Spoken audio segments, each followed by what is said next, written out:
All right, welcome everyone. Chris Petri here. Thanks for coming by. We're actually gonna have a great time here. We're gonna do some beautiful tropical palm trees. We're gonna have a fun time doing the beaches, the distant hills, the palm trees, all the fine details. We're gonna actually have a great fun time creating a nice light sky. We're going to do the alla prima technique. So we're going to cover all of this and more. We're going to use our standard Schmincke palette. I'm also going to cover some ideas on framing here, matting and framing your painting. Also some great ideas on methods to create your composition when you first start your painting. So I have a couple quick little ideas and techniques that you can use to get a great design for your watercolor painting right from the beginning without having to go through hours and hours of thinking about it, researching, all these other things. Right from the beginning, you can use a simple couple of methods and techniques that'll get you a really beautiful design right from the start, so you don't have to be thinking about it for, again, hours and hours. We'll get a great painting out of this. We're going to have a fun time doing it. You're going to enjoy it. Let's start the process in just a second.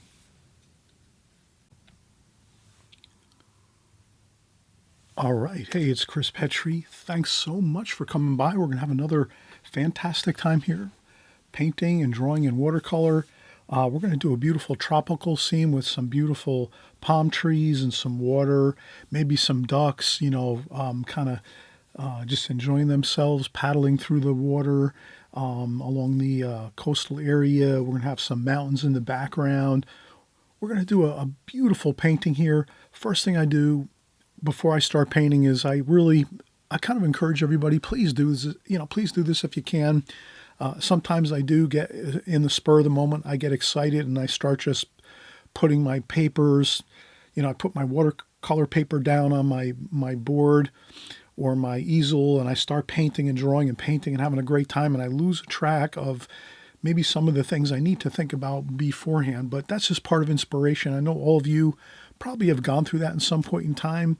You let me know in the comments section if this happens to you too. But sometimes, in the spur of the moment, you just enjoy yourself and you want to just do some painting or some sketching or whatever, and you don't really keep, do all this planning out ahead of time. But this is really important. If you can do this some way, a lot of artists I know that I've seen in the past, they sort of always have a discipline of just always having a few mats like we have here. So this is a mat, and you can buy these mats online of all different shapes and sizes. They come in standard formats so that they fit with your watercolor paper. So most watercolor paper pads that you buy or watercolor paper, they come in standard sizes, and usually when you buy a standard size mat like this, it'll come in a standard size that it fits right over the paper that you're purchasing. So it's just a matter of matching them up together. So in any case, this mat happens to be an 1114 mat, which means that's the outside dimension of the mat itself. And we talked about it in previous videos that I did want to share this with you just as we're starting out, before the video starts here and before we start drawing and painting.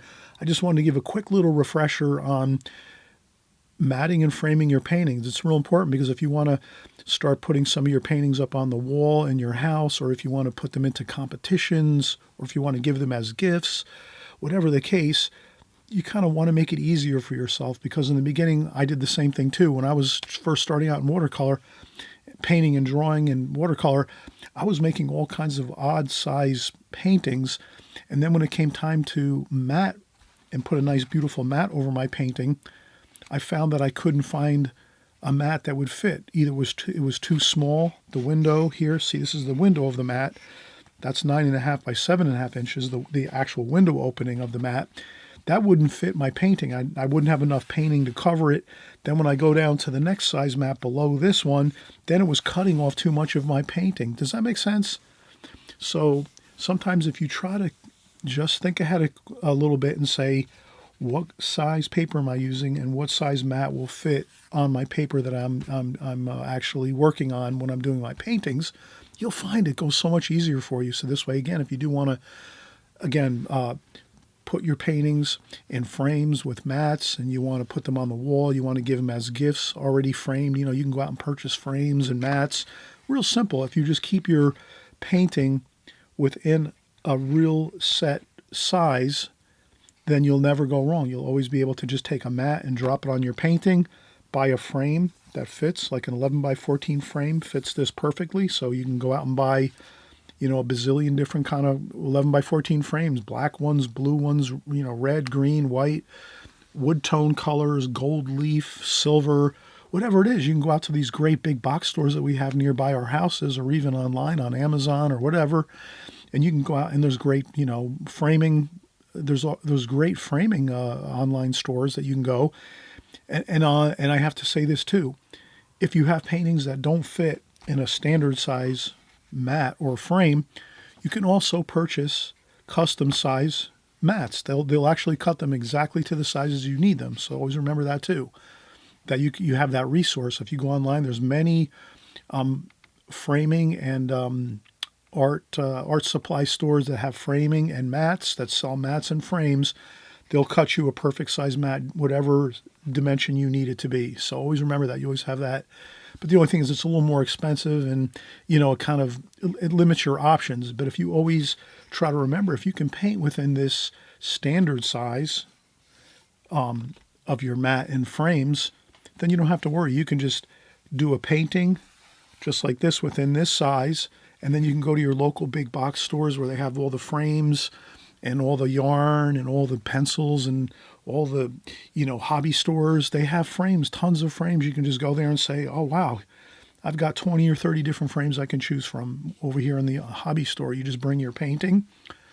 And, I'll go over that too in another video. Let me know in the comment section with a thumbs up, if you think that you want to kind of get further into this detail of framing. So I'm not going to do everything here on framing, but just giving you the basic idea of, if you have a standard size mat or two that you keep in your studio, and then you use this, you put it down onto your paper before you start working. And then all you do is you take your pencil and you do a super light, barely visible pencil line around this opening of the mat, like that. You're not going to use like a dark pencil line, just a super light pencil line.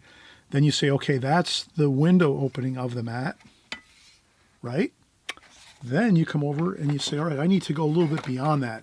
Let me go at least an inch beyond that. So you take an inch and go an inch each way beyond your mat opening, the window of the mat, and then you just take your ruler. You can get your ruler or any kind of straight edge, and then you just do this. And now you can kind of see here, I dipped my finger in my palette because I have my palette here. So these are unfortunate things in watercolor. When you're working with watercolor paints and things are going to get smudged. I've ruined paintings with tons of smudges and all kinds of stuff like that. Don't worry about it. Don't let it get you frustrated or flustered. Just keep going. Start another one if one gets all smudged up and schmutzed up. And then here you go. You say, all right, now I'm going to make this one larger. So this is where you would take your pencil and you would make your actual size a little bit larger. And the reason I do that, and I hope you'll understand this, is this way, once you're done with your painting, you have a little bit of wiggle room. So if we do that, we make our painting a little bit larger than what we know is the mat opening or the mat window, then you have extra room to kind of have some play with your painting. So now here what I do is I take my a kneaded eraser. So I have a kneaded eraser, that nice soft, gummy, soft, pliable eraser that makes no crumbs. And then I just erase that really light pencil line we made when we started. Okay, and that line is actually the opening. Now you can see that if I have my mat here, I can move it around, and you can see, you can start to see the line there now, but you can kind of see that I have room. So if you paint all the way out to these outer edges of this new pencil line we just created, that means you have extra room. So you paint all the way out to this outer pencil line, or even further if you want. And then when you're kind of finished with your painting and you say, all right, now I'm going to put a mat on it and I'm going to frame it, you drop your mat on, and then you have plenty of room to work and slide your mat around and find that perfect spot where it looks just perfect. And then that's where you say, okay, that's where I'm going to put my mat. And then you trim your paper around the outside edge, and then you put it into your frame. It's simple as that. And at the end of this video, we'll kind of show you how we're going to do that. We're going to just show you how you would put a mat and a frame together real quickly. Okay, so I hope you'll stick around till the end of this video to watch that process. And it's quite simple. And again, I'm going to explain that further. But let's get started with our actual project here. We're going to do some, again, beautiful palm trees, a nice tropical scene. We're not going to get too bogged down with too many details. Let's just kind of stick with the idea that we're going to do a beautiful bit of palm trees with a little bit of water, a little bit of some coastal shoreline, some ducks maybe, and we'll have it then at that point. We'll have a good rendition of a gorgeous palm trees along the shore. So the first thing I do is a lot of times you'll notice I do use a calipers, which are the golden mean calipers. So what you can do is with the golden mean calipers, this is actually just a real beautiful, pleasant space division that this creates for you automatically. So it doesn't matter if you're going this way or if you spin your calipers around this way, you're always going to have a really pleasant looking space division within your painting of where your subject matter is placed on your actual design of your painting. You don't always have to use this type of a rule, but it does actually help quite a bit. So if you just, you could do some research on golden mean and the space division that it is, and it'll give you actual dimensions. So you can measure it and say, well, if this is 5 inches, then this would be like 3 inches. So 3 inches and then 5 inches, or, you know, the larger the painting, but this just makes it real simple. You don't have to measure anything. You buy some golden mean calipers, and it gives you always the same amount of dimension, which is the golden mean dimension space division, like that. And you can use it this way. You can use it this way, like this. And then you could use it within other smaller sections of your painting too. So not to just get too much down a pathway where we're going to get into super serious considerations and minutia on the golden mean. The golden mean is something you can research on your own, in your own private, in your own personal time. We're here trying to create a beautiful painting so we can all enjoy ourselves and have a great time. But you can look up the golden mean and the golden mean ratio, and kind of you can see, and you can do research on calipers. They have all kinds of good calipers out there. You can get used ones on eBay. You can buy new ones on Amazon, all that good stuff. But let's just say I'm going to use it here, and I'm going to say, all right, for this painting, I'm going to actually make my trees, my palm trees, about this much over in my painting. So these will be my palm trees over here on this side of this area of the painting over here on this area. Then I'm going to leave this area kind of open with sky. Okay, so that'll be kind of my concept of what I want to do here. And then you can also take your golden mean calipers, and you can say, well, how about the sky in the shoreline or the distant mountains? So I'm going to say the distant mountains are going to be about here, behind the trees, palm trees. Okay, and then it'll go down. Maybe it'll trail down here this way, like that. Then we can come over here and say, well, how about our shoreline over here? Well, we could do this. We could take our shoreline and kind of do this, and then there's maybe another bit of, there's different layers to our hills over here, but let's make the water over here, and then we'll just shrink it down a little more and say, all right, there we go. Let's have some more. Well, let's do it this way. Let's spin it around this way now and do it this way and say, okay, that's the water in between here and here. Okay, so you can kind of already see I'm getting my space divisions and my layout for my painting using the golden mean calipers that I have. These are wooden calipers. They work great. You can use, these are quite large, so you can use these for like 18 by 24 paintings. These work great, for all size paintings, and you can use them obviously for smaller paintings any which way you'd like. You can use them any way you want around your painting. But that really does add a lot of pleasant qualities to your design of your painting. If you're using just that itself, you're already going to start out with a really good, solid, pleasant, pleasing looking design to your painting, having things placed correctly. If we were just for instance, maybe we can just use a little napkin here just to kind of do a little quick sketch. So let's say we're having some coffee together in a Starbucks or a diner, and we're saying, well, oh yeah, design, it's a really great thing, and with watercolors, and you might say, well, you know, you might be even sharing this idea with somebody else that's just starting out in watercolor, and they might ask you, well, so-and-so, what do you mean design? What are you talking about design in the golden mean? And you might say, oh, well, this is really kind of a basic, simple idea of it is, you know, if you have a piece of paper like this and you're going to create a painting, and you have this beautiful rectangle shape, and you know you're going to do all of your work inside this rectangle. Now, if you were just to say, all right, well, I'm going to create a painting. Let me just make the subject matter right here in the middle of the painting, like that. Well, that might not be the greatest way to design your painting if you're just going right into the center of your painting with your subject matter. And that's where we kind of talked about the golden mean, where you can take that idea and say, well, if you use the golden mean design principle, you could say, well, yeah, the center is sort of, it's not terrible, it's pretty good. It works in some situations. I'm not saying that the golden mean works in every situation, but let's just say if you're going to do like we're doing here, some palm trees, well, then maybe you're going to want to come over here and make your palm trees over here in this part of the painting. And then you're going to want to leave some open sky over here, and then some more palm trees over here, let's say. And then some shoreline over here. So that might look a lot better if you have your palm trees over here like so. And then this would be the golden mean, where you have most of your information over here,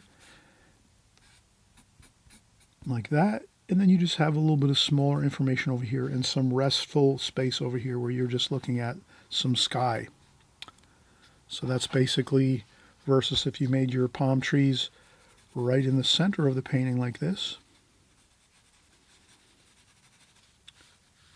Like that, and that might not look as good. So you have to decide, though, too, when you're doing your paintings and your design, what will look best, but can't hurt to sort of always give yourself the options of kind of working with the golden mean, the golden section. Okay, so that's important. Definitely wanted to touch on that. I also wanted to, again, touch on the, framing and putting mats on your work so that you can kind of already right from the start, before you even start painting, get yourself all set up so that when your painting comes out beautiful, and I know you're going to create beautiful paintings, you know, maybe it's going to be like 1 out of every 4 or 5 you're going to create look really, really good, and then maybe 1 out of 10 or 1 out of 15 is going to look absolutely great. That's about what you're going to kind of find when you're doing your watercolor paintings. You know, one's going to turn out okay, yeah, one's going to turn out not too good. You're just going to toss that one to the side. But then after doing 10 paintings, you're going to find out of 10 paintings, you'll usually have one that's going to come out really good. And so that means that if you start out this way correctly first with your mat, and you have everything all set up, when that one painting turns out great after you've been painting for like a couple weeks, then you'll take that one and you'll put that one aside and say, yeah, that's the one I'm going to frame. I'm going to mat it, I'm going to frame it, and then you do whatever you want from there.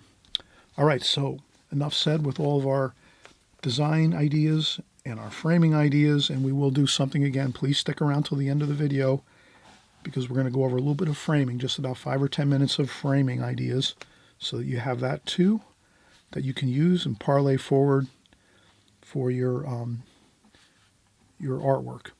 All right, so I'm just going to start here. I'm going to start making a distant mountain range over here. And then from this point, I'm just going to get a nice little palm tree over here, like this.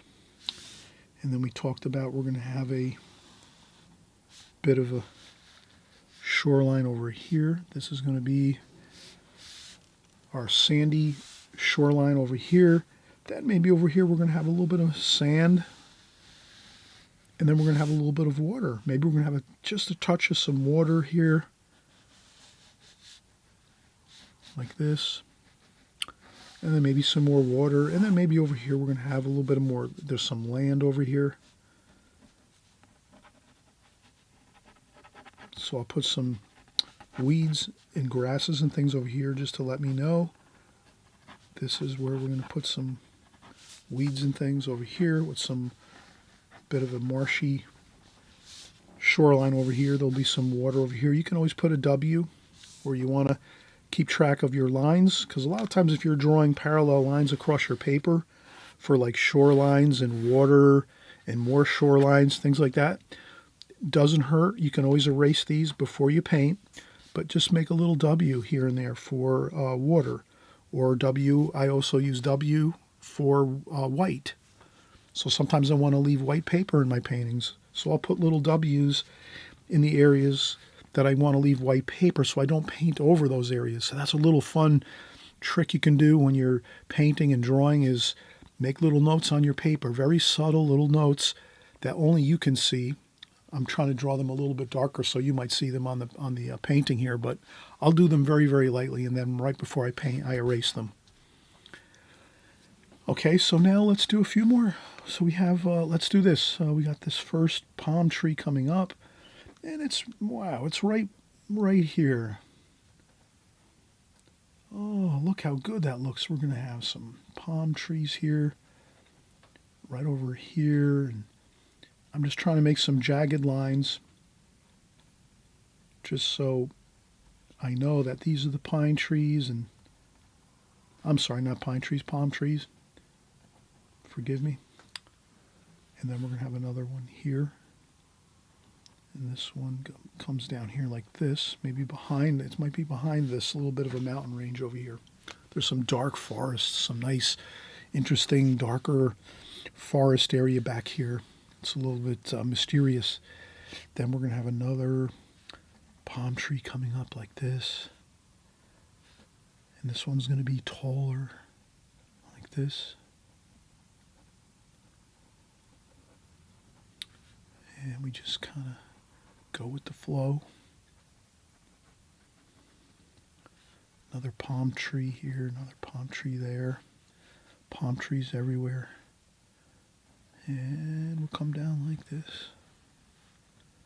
Okay, like that. And some weeds around the bottom of the palm trees. Okay, there we go. So let's take a break now. We've gone through a lot of information. I apologize sometimes. Please forgive me if I kind of go too long without just taking a little bit of a mental break anyway, or, you know, taking a quick break. I know sometimes many of you on my channel, you kind of sometimes get a little aggravated because I talk a lot and throw a lot of information out here. But the reason I do that is because I want everyone to have as much information as possible. So if you find that you maybe are getting overloaded with too much information, honestly, please, you know, don't feel like you have to be frustrated over that. You can always like turn down the volume on your videos and just kind of like really like, if you find that I'm just throwing too much information out there, you know, maybe turn the video off, the volume off, I should say. Turn the volume down a lot. And then you just watch me go through the whole painting. Then maybe you can go back a second time and then just listen and not watch the video and just hear the information that I'm talking about. Because really, honestly, it's like if you're hearing the information when I'm speaking about it, that's like all of the information that's going to go into your mind and that you're going to draw from that in the future. So in the future, you'll take what you've been hearing and it'll kind of just link up with what you're doing when you're actually working on your watercolor paintings. So if I didn't talk and explain what I'm doing here, you might not really understand fully what I'm trying to convey and show here on my videos. But I don't hold it against anybody if you complain that I do sometimes, you know, go on about what I'm doing, the fine minutia, the details of what I'm doing. But that's okay. I know some of you rather just maybe watch videos and not so much like learn about all the, because I'm basically teaching for those people that really want to learn the watercolor medium, succeed at it, create credible, beautiful paintings. So that's the reason why I do it. I try to just give you as much information as I have that I know about, and then you can use it and bring it into your work. But again, I never hold it against anybody if you get a little bit, tired of maybe too much information coming at you. But and in any case, I never am offended. You can leave your comments anytime you want and complain, or a lot of you give me a lot of great, beautiful comments, and I want to thank you for that, because most people are always leaving me great comments saying thank you, thank you, thank you. Great. We love it. We love it. We love it. So I'm getting great comments all the time. Once in a while, I do have a few people that do complain, and that's fine too. You can complain. That doesn't bother me. Okay, so let's get back into the video in just a second, and we'll finish out our palm trees, and then we'll get into the painting portion, okay? And I always mention too, please subscribe on the right-hand side below if you haven't subscribed. It just keeps you in touch with what we're doing. So when you subscribe, all that's going to do is the next time I make a new video, which is usually 2 or 3 videos a week, each time I make a new video, you'll just see that when you open up YouTube the next time, you'll see my video there, and you'll know that I've created something new, and we're all working together on the next painting, the next project. And that's all I want to do, is keep you informed. And YouTube also wants, lets me YouTube creates that subscribe button so that you can be informed of what I'm doing. So they give me a real good break by, letting you be informed when I'm creating new work and new videos and new paintings. So that's all that is. And I'm hoping that you'll also give me a thumbs up if you like what I'm doing here on my channel. I've been here on YouTube for many years now, and I'm continuing. Lots more to come. I am not going anywhere. Plenty more videos on the way. Okay. See you soon. In just a second, actually, we'll get back to finishing the drawing and then getting into our painting. All right, let's keep going. So we have our first few palm trees. We have I'll start to do a little bit of a darker pencil line here, just so you can kind of see.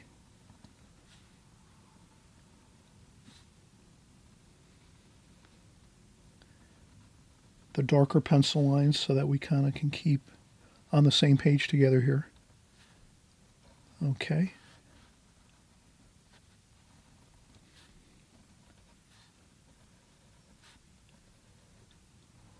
Okay, like that. These little pencil lines are a little bit lighter. Those are the palm trees up here. They have those very, very fine palms that come out. So I'm just going to do some like that. And most of the work we're going to do with our brush. So that we can say for sure. We're going to have a lot of, and we'll come down here.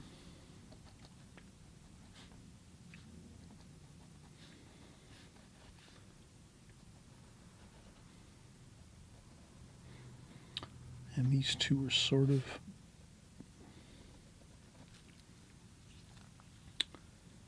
like that. So these are sort of 2 trees right next to each other. And there's another one over here.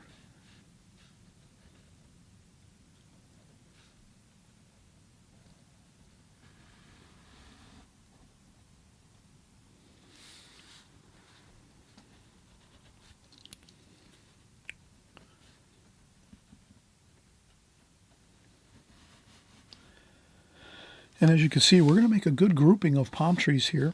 And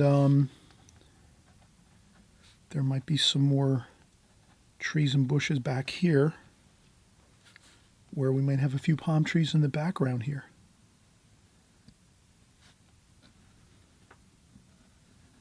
Like that. And then maybe one more over here we're going to have. This one is going to be here. And then maybe one over here. We'll do another.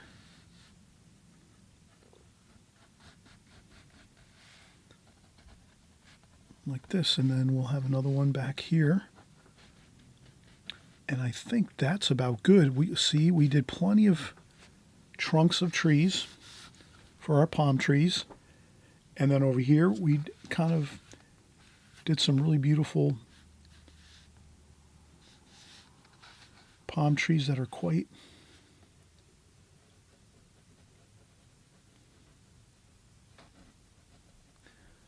up here. And we'll just take this one maybe like this and Bring this one up like this. This might be the tallest one of the bunch, like that. And then over here, this one might be another one over here, like that. And then we're just going to sort of make a bit of areas where we'll have a break. We're going to give ourselves a break. Always remember in watercolor, sometimes you can give yourself a break by just creating some colors and some very, very kind of like gestures of something there, but it doesn't have to be as detailed. Over here, our palm trees are quite detailed. As you can see that, I've done a lot of the needles of the palms here and things like this. But then over here toward this section, we're going to calm it down a little bit, and we're not going to make it so much detailed with palms and all kinds of things like that and all the fine needles of the palms. We're just going to let it kind of be restful. This area over here is going to be restful, kind of easy going over here. And we'll make some darker darks over here, and then we're going to have some darks like we said before.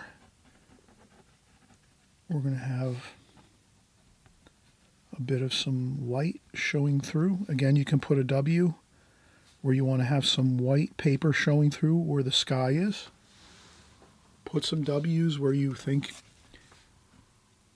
you're going to want to have some white paper showing through, or a sky, lighter tonal values. We talk about tonal values all the time. And then over here, there's more darker tonal values all through here. And then over here, it starts to get a little bit more, some sky showing through over here. But as we go, you'll see, I'll describe to you, as I'm going along, I'm going to describe what I'm doing, how I'm painting this all. But this is it. We have the palm trees over here on the right side. Then what we'll do is we're going to actually do a few distant palm trees over here. And we talked about having some areas in the painting that are a little more restful, calm, relaxed, not as exciting and as much detail. And that's exactly what we're going to do here. We're going to make a few palm trees over here. They're going to be smaller. They're in the distance, like this. And there's a few more palm trees over here that are a little smaller. So these are going to be small. These are in the far distance. This is right in front of us here in like pretty much the foreground. And then we have some palm trees over here in the distance. And we might even make these a little bit smaller. I might have already created too much detail, and large detail, I should say, here in the front area. So what I'll do is I'll just erase this a little bit. I want to make this a little bit smaller, like this, like that. And then over here too, there's another smaller palm tree. And these might even be other style trees too. It doesn't necessarily have to be palm trees over here. These could be other trees that are over here in the tropical areas that we're painting. And then over here, we're going to have a little bit of some ducks swimming in the pond here.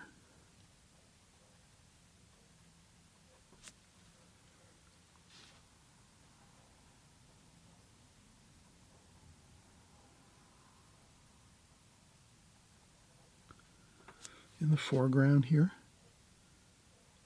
So we're just going to make a little oval. So for ducks and geese and things like this, when I'm painting those, I just make an oval, and then I just make a little bit of a neck shape for the head, and then another oval for the head of the geese or the ducks.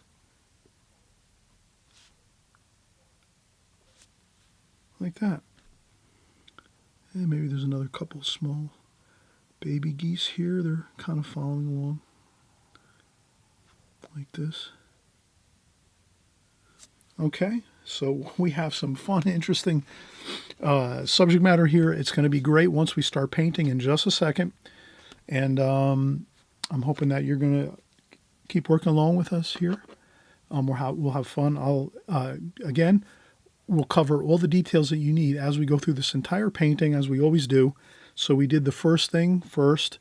We got our design all set up. We used our golden mean calipers to help us just start with a great design already. We kind of designed and created some design parameters in our painting. So we have the golden mean here for our distant mountains, like that. For the most part, it's pretty close. And then here across this part of the page, the horizontal, we kept it here, the main portion here, and then some free space over here with the sky. Again, just some simple design principles you can implement in your paintings. And let's keep going. Let me just take a quick break, and then once we come back, we'll start to do this wonderful tropical scene with palm trees and some ducks and some beautiful water and a nice sky for the background. And we'll get started just in a few seconds. All right, so we're picking right back up again, and we're just going to kind of one more time before we start painting is just mention a few things.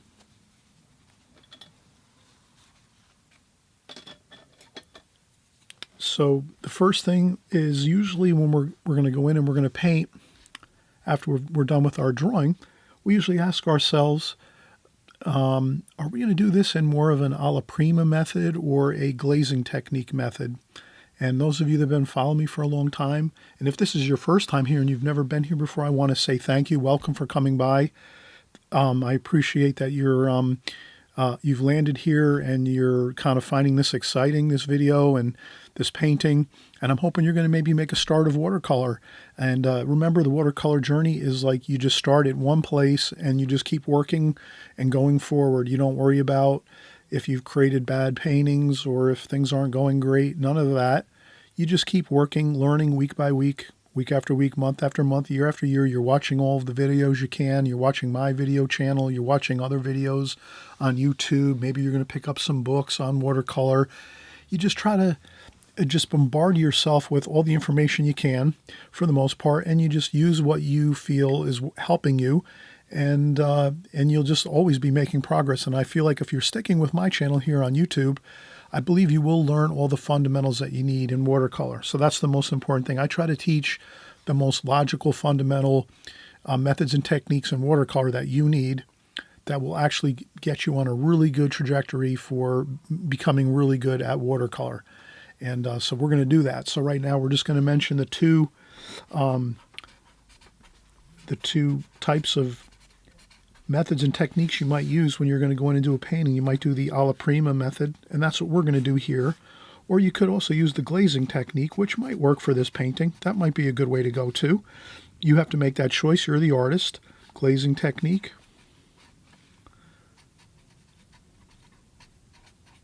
Okay, so you have those two basics. You can use them in combination of one another, but on this one, I'm going to say let's use the alla prima technique. Alla prima means just everything at one time. You're going to go in and do your painting, everything at one time. Glazing technique, basically, you're starting out doing all your really light washes first, your very, very super light washes. You cover your whole page with maybe your first glazing. You let that dry, then you come in, you do another darker couple of glazings over the top of that, and then you finish up with your darkest dark colors or your darkest dark tonal values.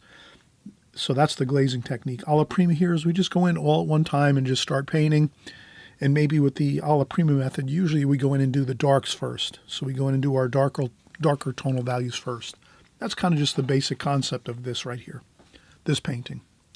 So what I'll do is I'll try to make this more, we'll try to make this painting quick, and we won't kind of like labor over every bit of detail here, but I'll just have a round brush here. This happens to be a number 8 travel brush, Da Vinci travel brush. These are great travel brushes. You can unscrew them like this, and you can put them in like this.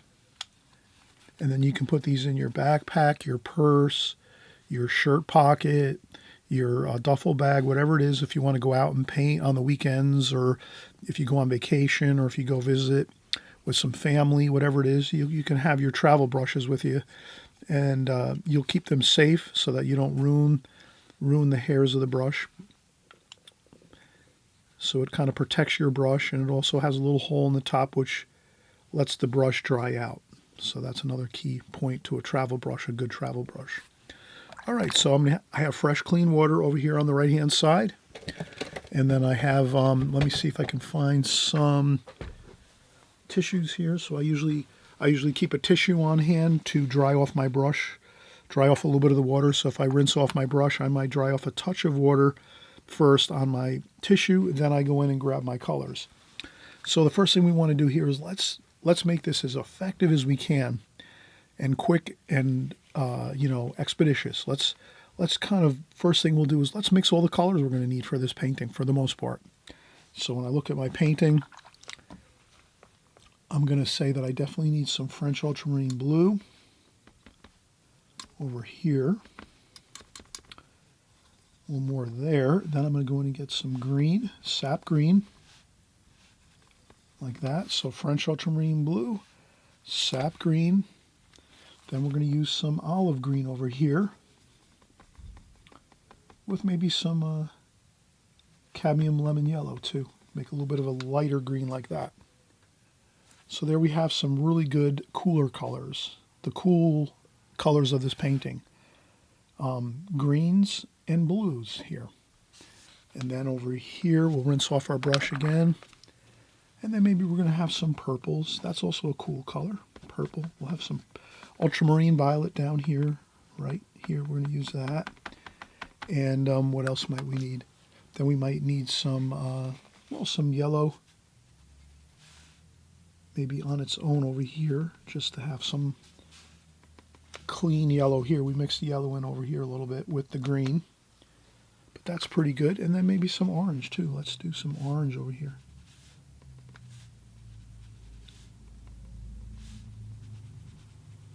Okay.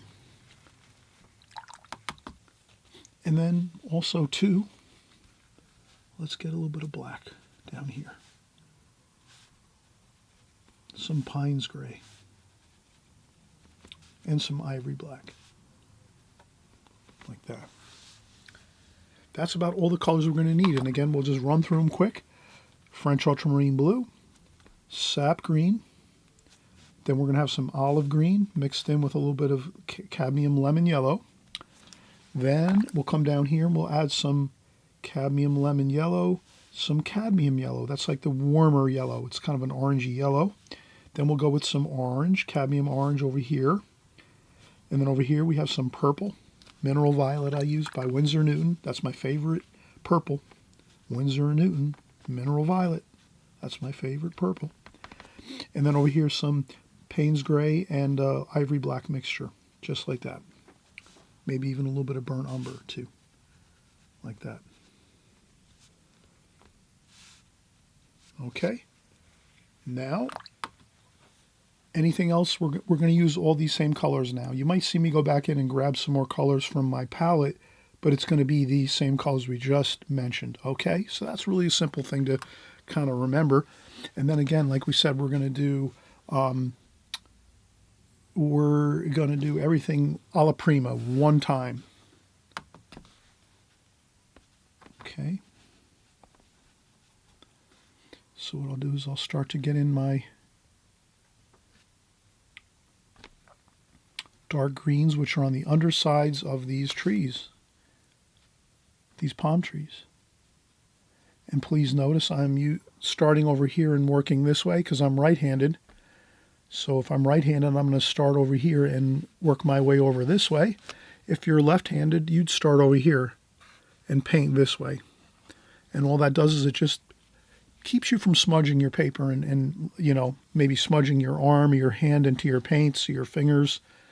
So if you can start on the left side of the painting, if you're right-handed, and go this way, or again, if you're left-handed, start over here and you paint this way. That's all. Does that make sense? And then so here we're starting with our darker greens with that blue. And then we'll start working in. We'll rinse the brush off, dry off a little bit of water.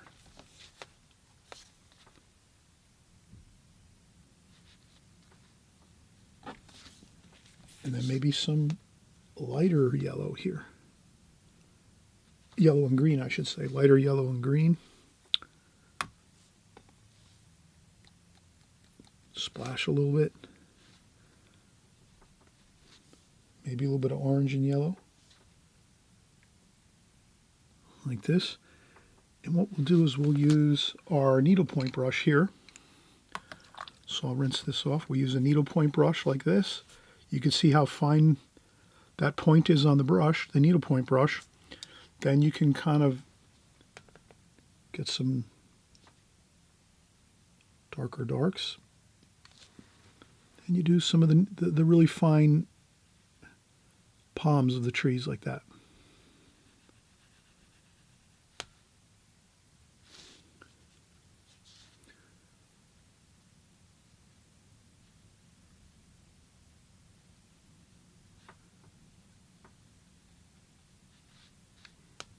And I think that's all you need, really. A couple down here, not too many down on the bottom. Let's make the top. And there we go. That's good enough to explain the story of a palm tree right there. And then you can also go in and get some more French ultramarine blue with a little bit of burnt umber. Maybe make another dark bit of shadowing there. And then down here, that looks good. All right, and then now we're going to come up here. And let's do some more darks there. And then you can kind of save yourself some time by maybe we're going to work around here and do some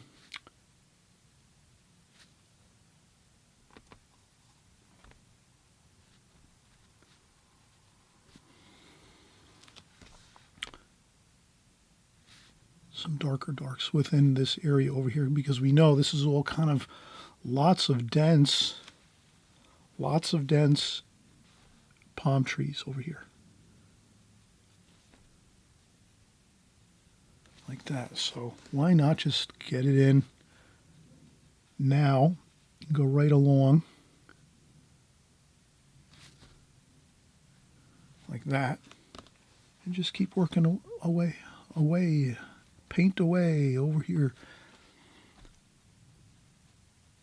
And there's some more down here.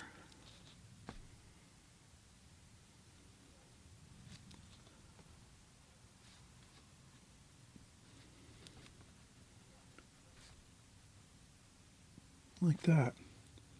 Burnt umber, French ultramarine blue, sap green.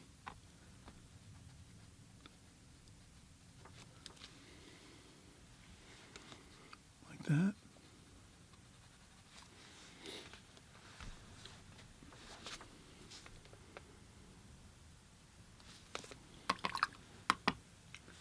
And then let's get some more greens. Olive green, cadmium lemon yellow. And let's go up here. And we recall that we were mixing and mingling the colors.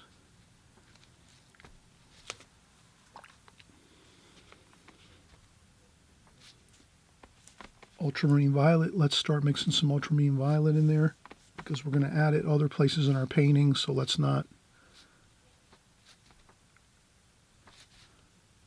make sure we add some ultramarine violet in there. I'm going fast now. I don't want to take forever here and waste valuable time, or you all want to get into this and get yourself started with this painting, start sketching and drawing your painting. So I'm just going to kind of cruise along here. I'll splash some orange colors on here a little bit, just to give it some spiced up colors like that. So I splash on some orange and some blue. Let's do some blue. over here. And then what I'll do is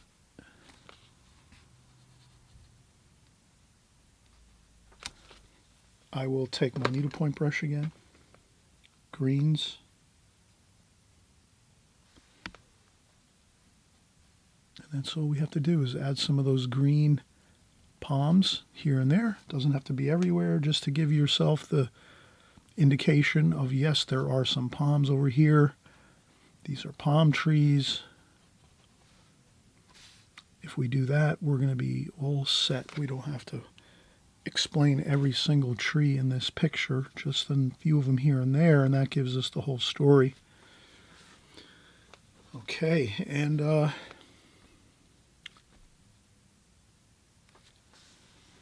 looks good. Let's come up here.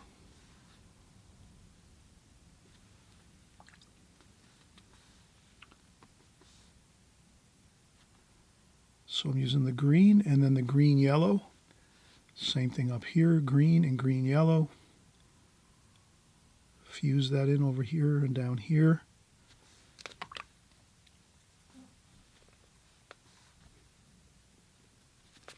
Then I'll get my needlepoint brush again.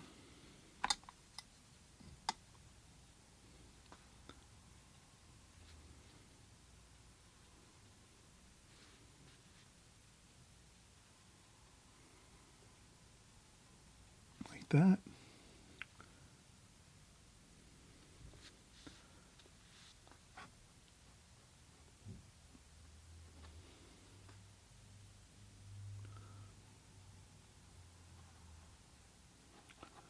Okay, and then you could take your time more if you want, to get it a little more,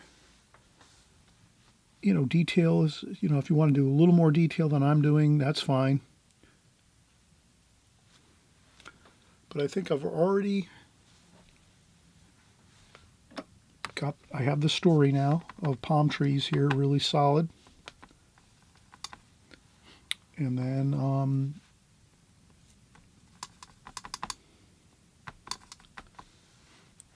going to add some darker darks down here.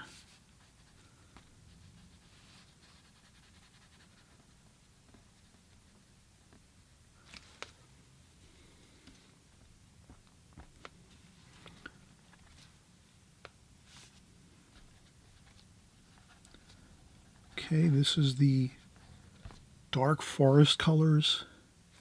Shadows in there. We don't know, it's mysterious. But we're going to paint around these tree trunks. We don't want to cover those over, so be real careful. Where you have your tree trunks, make sure you leave those.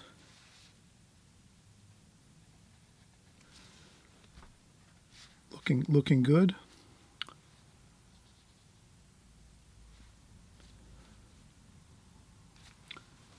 Maybe add a little bit of orange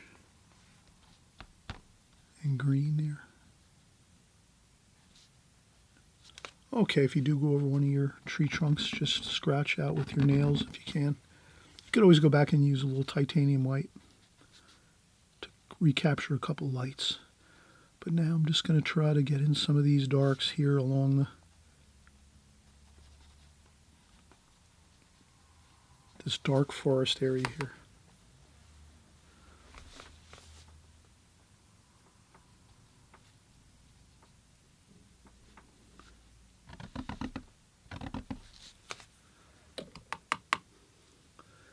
And then maybe some lighter greens up here. It's kind of, we have some of these greens here catching the light.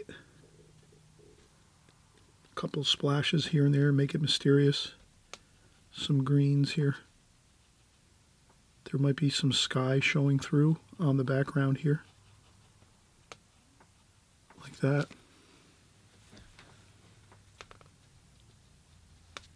And then we're going to continue right along here.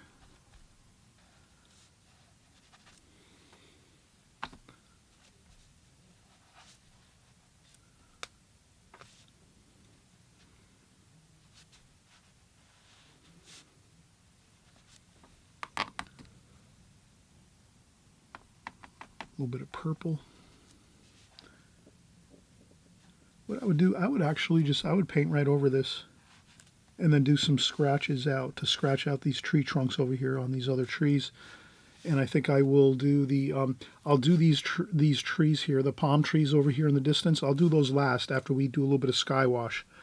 So does that make sense to do this, these little bit of tops of the trees last, because we know we got to go over with a little bit of a sky wash color, which is going to be light, right? So we're going to do a light sky wash color.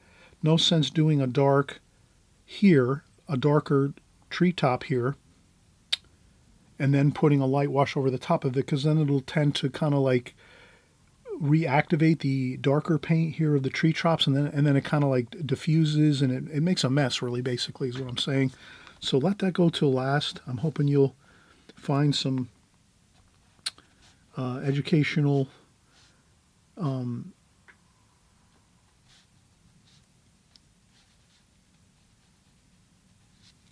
value to what I'm saying on that point. And look how good that looks. You can take some tissue and lift up here and there. Do a couple little mystery bits of light and shadow within your forest area there, the forest area behind here.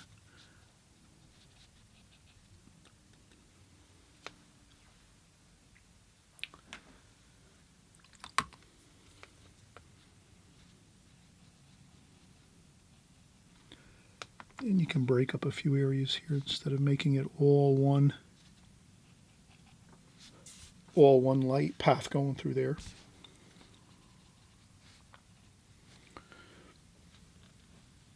And why not? A little bit of yellow, a little bit of sunlight kind of shining in here, picking up some of those leaves and things in the forest area. I hope you're having fun so far, enjoying this. I'll take a little bit of orange here. I'll scoop up some orange. You'd be amazed, a little bit of orange you put in here and there. It's kind of like just a little bit of an exciting color mixed in to the picture. You can diffuse some of it like that. Okay, now let's take another break. Let's just let this dry a little bit. We could go in and we have some more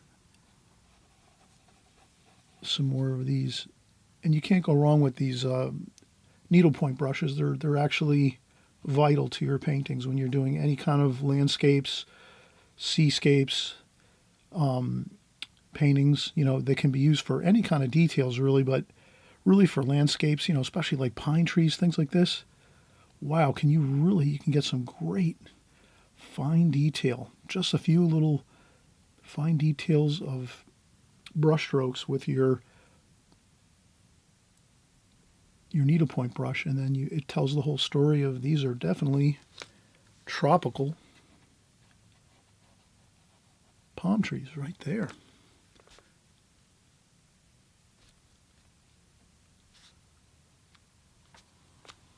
Okay, maybe a couple.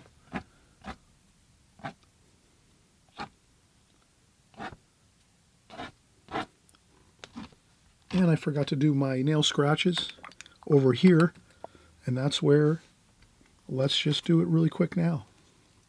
Let's take our titanium white with our needlepoint brush, dip a little bit of that white into that, maybe a little bit of orange or yellow ochre into the white, just to make it a little bit warmer, that white. And there we go. And then we talked about it before. If you went over if you, for some reason, you just wanted to get a couple more branches in here with your white, that's all you have to do right there. There might be some other type trees inside this forested area beneath the palm trees. And that's where you might want to put in a few of those with your white paint. Doesn't have to be everywhere, but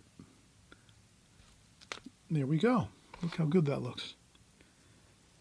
Okay, now, again, let's take a quick break. I think once we're done with our break, we're just going to do the foreground here where we have a little bit of some sand, a little bit of water and a little more sand, and a little bit of maybe some more marshy areas with some green grasses and little wisps of weeds and things. So let's do that next here, the foreground, the closest foreground area to us here in this painting from our vantage point. And then from there, we're pretty much finished. And again, we're having a great time here. I'm glad you're stopping by, and I'm hoping, again, that you will subscribe. If this is your first time here, please subscribe. This way you keep in contact with us, and, we can paint together on a weekly basis. You'll be notified each time we create a new video. And if you've been with me for a while and you're not sure, please subscribe. Just, keep in contact. It's the best thing to do. This way you don't lose track of all the paintings that we're doing here. And, I know you probably are watching other artists on YouTube, and just hoping you'll also consider subscribing to my channel too as well. And I'm always doing all kinds of different subject matter, of course. We do everything from landscapes, seascapes, city scenes. We're doing portrait paintings, flower paintings, still life paintings, everything watercolor. So you basically will get a general feel for all of the subject matter that most all professional watercolor artists will create when they're doing their watercolor. So you'll be kind of up and running with the top professionals of our time. They're all doing the same things. They basically work with all the different subject matter in watercolor. So we're just doing the same thing. We're just jumping in there, practicing a little bit of everything. But please do feel free to paint the things that you like most. So if you really enjoy tropical scenes, ocean scenes, seascapes, boat paintings, well, then just do those and just stick with those for a while, and until you really have done them so much that you kind of feel like you need a change, and then you might go and switch over to some landscapes and things like that. But just keep yourself active, and you'll be fine. Thanks again for coming by, watching. We're going to finish up this painting in just a second. All right, perfect time. Let's grab some paper towels and some clean water. We'll just get our palette cleaned up a little bit here. We know the colors that we've been using. We're not going to change any colors at this point. And that's why in the beginning of the video, I kind of just showed how let's get all our colors mixed up on the palette right from the start. And then this way, you really can do most of your painting with most of the colors in your palette. And then sometimes you'll have to go in and dip in and get some extra color just to refill up your wells of your palette. But you should be able to, from the beginning of your painting, know the colors you're going to use, get them into your palette. And then if you need more as you're painting, you just dip in and go, oh yeah, remember this was ultramarine blue. Boom, grab some more ultramarine, get it in there. Works much better than trying to kind of think about it as you're going. That can be an issue. Trying to think about your colors, and while your painting is drying and you need to get your colors and your washes on your paper, better off just mixing all your colors into your palette. If you need a larger palette, use a larger palette. I use a smaller palette here on YouTube, incidentally, because it works so that I can get the palette in here and the painting at the same time, so you can see all the colors I'm using and how I'm mixing things. But ideally, I use a larger palette if I'm painting maybe a painting this size or even larger. I'll use a larger palette so I have a little more flexibility with larger painting areas to mix my colors. But that's why I do use a smaller palette, is so that I can fit it in my screen here. So you can kind of see my screen. I only have so much space. If we were painting together in a workshop, I would use probably a larger palette. And this way we would have, more room, bigger palette, larger paper, but I have to kind of squeeze things into a camera setting here. So let's continue on. So the thing that we said we wanted to do next was we cleaned up our palette just a touch, and then we're going to get in our sand color. Let's do yellow ochre, orange. There we go, yellow ochre, orange. Maybe a little bit of burnt umber, like that. And this is it. Let's get our sand color in here. And then we could take our colors, lighten it up a little bit here. Okay, you know, you do some light areas, some darker areas. Kind of mix it up. That's the key. Mix it up. Don't make it all one color or all one tonal value. Yeah, you try to mix it up a little bit.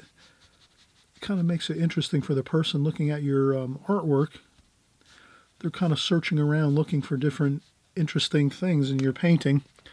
If everything looks bland and all the same, and then that could be a problem.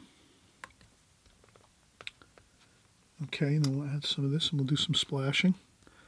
A little bit of just to give that feeling of sand, a little bit of darker,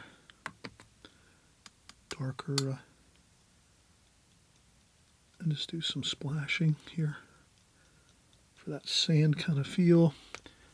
Then we're going to do some French ultramarine blue, like this, with a little bit of the mix of the brown and the yellow, just to kind of calm that blue down a little bit. French ultramarine blue is very powerful.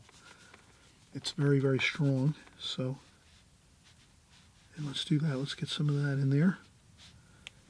Then maybe we go with a little bit more over here, a little bit of lighter, like that. Then maybe shift back over to a little bit of the darker blue. Again, mixing it up. Let's mix things. Let's change the tonal values. Let's change the color. Warm and cool. A little bit of warm and cool, warm. A little bit of warm in the blue. A little bit of cool in the warm over here. Like that. Then let's get even a little bit of a French ultramarine blue, burnt umber, and maybe a little bit of the orange here. Okay, so now we're going to mix French ultramarine blue, burnt umber, a little bit of yellow ochre, orange, a little more blue, and we mix like a grayish color, and then that's where we're going to put this over here.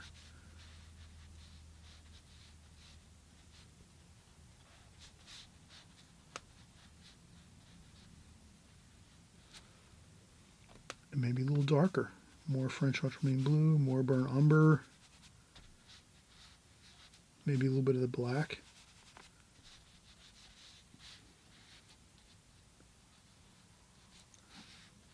Like that. And look at how good that looks. And we're kind of just taking the same colors and repeating them down here. So we're not using any new colors, if you can imagine. We're sticking with the same color harmonies as we have throughout the whole painting. And then if you wanted to, just to harmonize the colors even more, you could take a little orange, like that, in a few spots, just where you see them up top here. And then blend them down a little bit, just kind of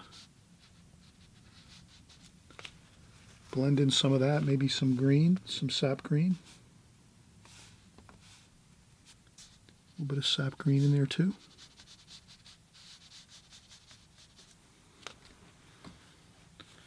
Kind of harmonizes that whole foreground section here down at the bottom of the painting.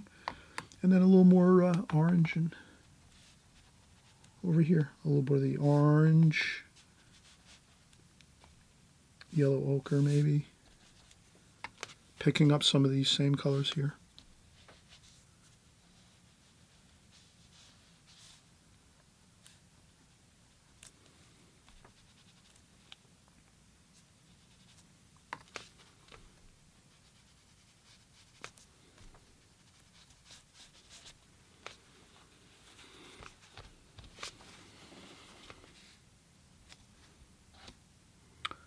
Then you can do a couple nail scratches here, or just smudges actually if you want, or you dry off your brush.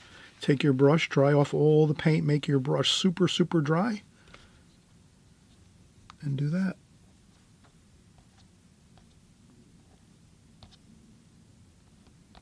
This one's a little curved, like that. And that kind of just makes the appearance that this is actually the reflection in the water of the trees above. And then now let's get some sky washing. Why not? Sky wash. I'll empty my water Get fresh, clean water when you're going to do the sky. If you're going to do a sky like this, fresh, clean water is a must. Then you can come in here and just say, okay, let's get up here and do a fresh area of our palette. We're going to use French ultramarine blue for our sky, but it's going to be a very subtle sky wash. Not too much orange, maybe a little orange in there. Orange, maybe a little bit of yellow ochre. Okay, just a real subtle sky wash. Maybe a little bit of French ultramarine blue at the top. So I'm just thinking up here. French ultramarine blue up here. That gives us that tie-in with the French ultramarine blue. Okay. And again, not too much water now at this point. We don't want to ruin all these fine, beautiful details of the palm trees by starting to flood the paper with too much water.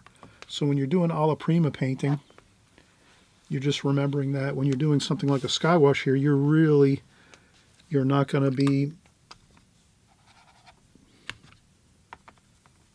you're not going to want to add a lot of water. You just want a little bit of water.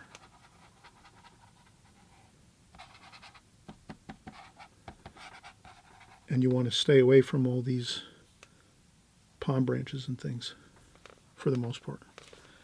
And then what you want to do is down here toward the bottom, you want to add a little bit of the orange.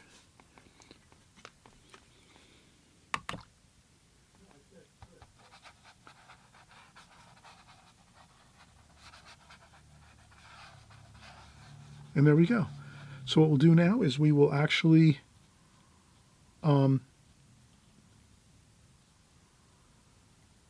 we'll come back now. Once this dries 100%, we'll come back and we'll do these few trees right here, the tops of these trees.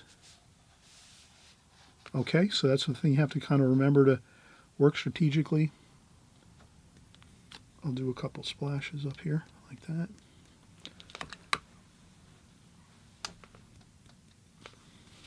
Blot up a little bit if you want.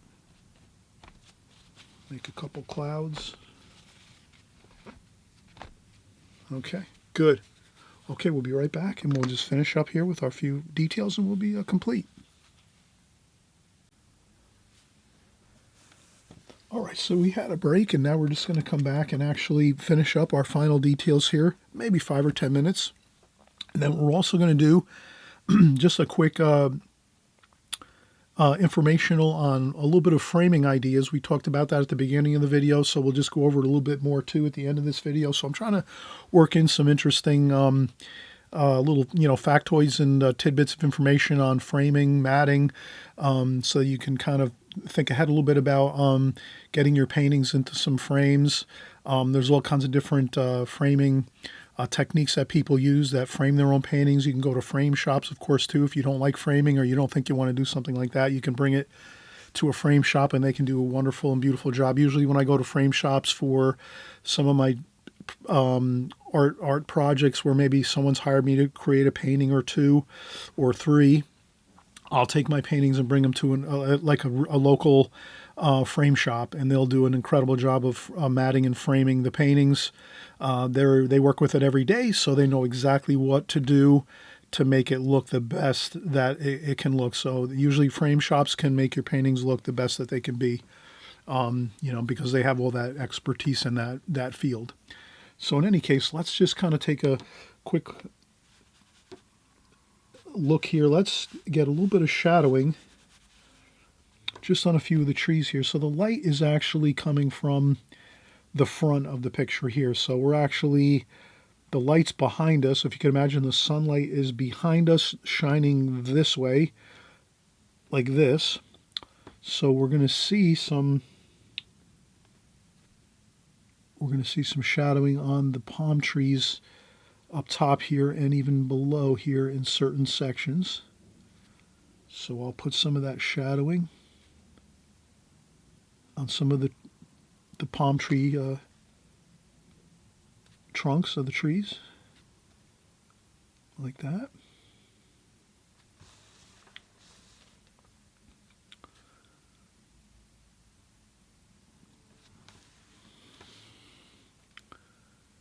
like that over here too.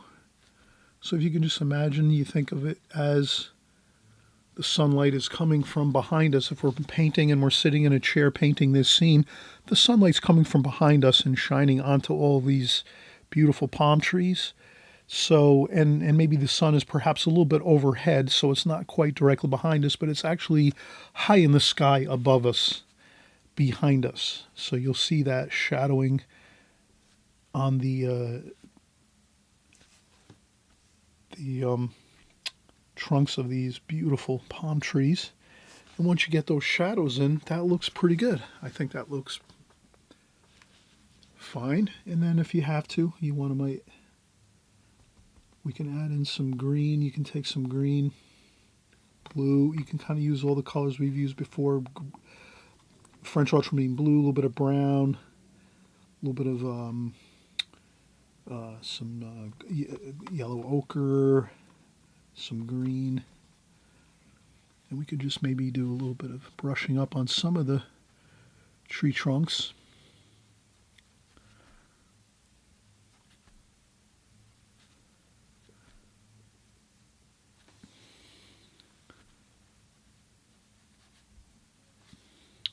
Sometimes that works out good if you can just kind of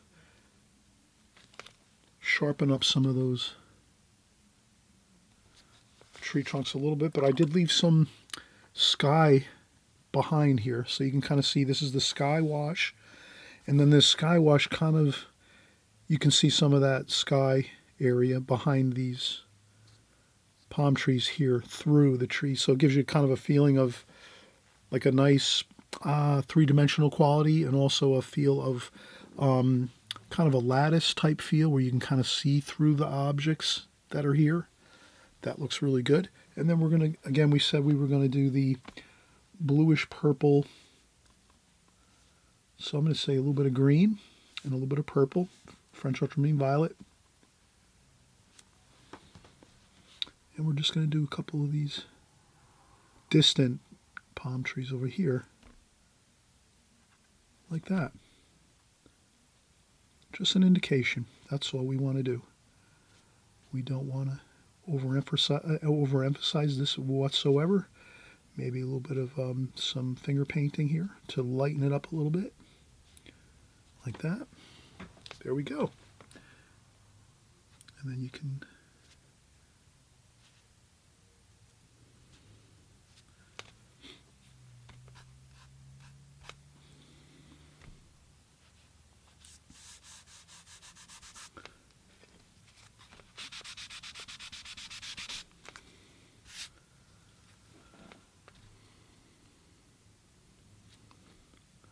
and maybe a few more touches of shadows, maybe on the bottoms of the tree trunks here and there, just a little bit.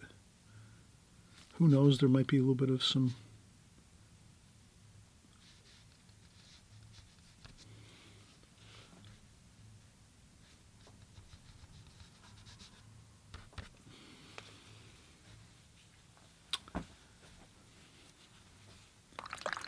and then maybe maybe a little touch or a little more of the orange. Just a tiny bit of orange.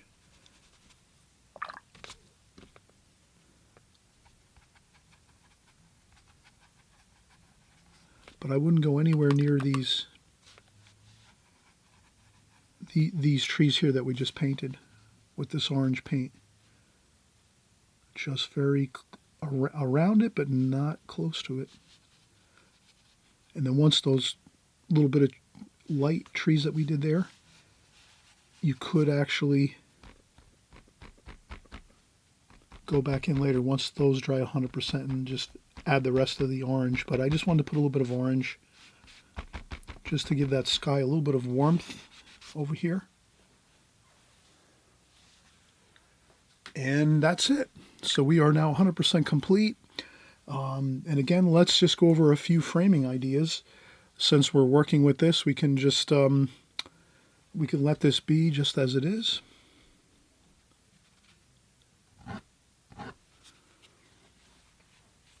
That's fine.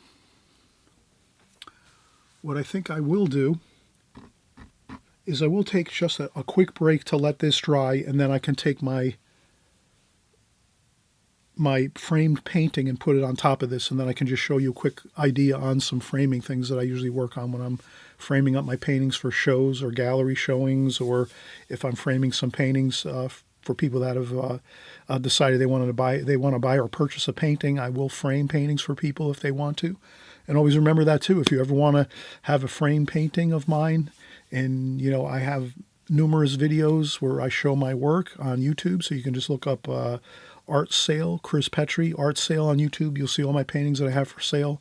And then also too, if you want a special request where you want a special painting done of a photograph you might have from a vacation or a special place, I can also do those type of things, commission work, where you just hire me to do something that is very special to you, and I can paint those type of paintings. You can frame them. I can send you the painting, and you can frame it yourself, or if you need me to frame it, I can do that as well.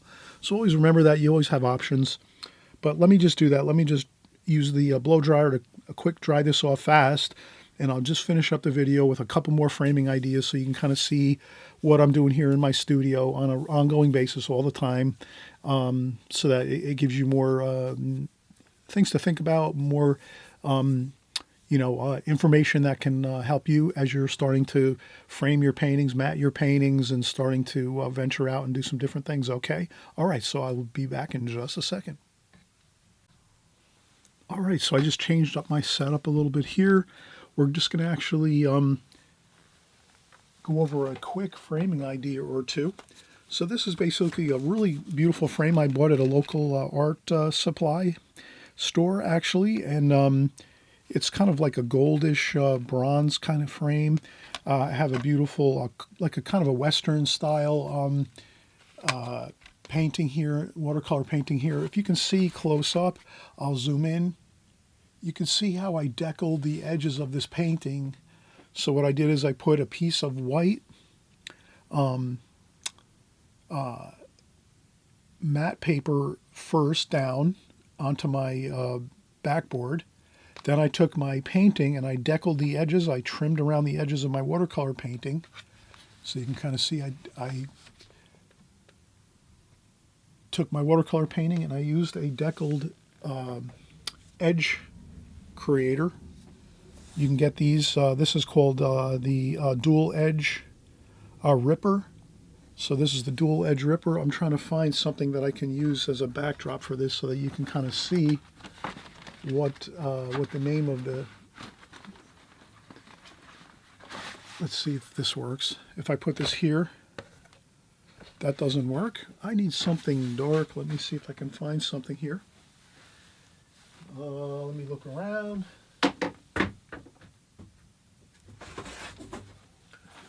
Okay, so this is a masonite board I have. This is called a dual edge ripper.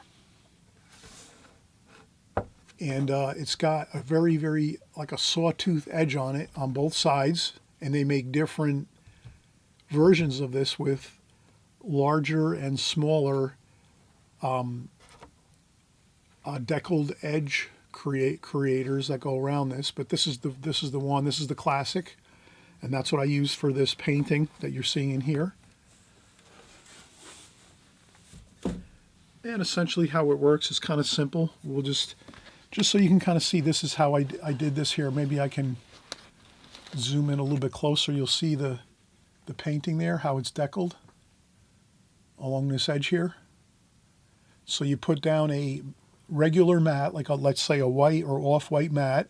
You set that down first, then you take your painting that you've deckled the edge around, and then you set it down on top with some a double stick tape, or they make other things called zots, which are basically small little dots of tacky material that you can put down onto your paper to stick and double stick your paintings to your paper. So then you do that, and then you put a mat over the top, and then you put your final mat over the top of everything. So basically this is great if you want to take your painting and kind of just fit it inside of the mat opening.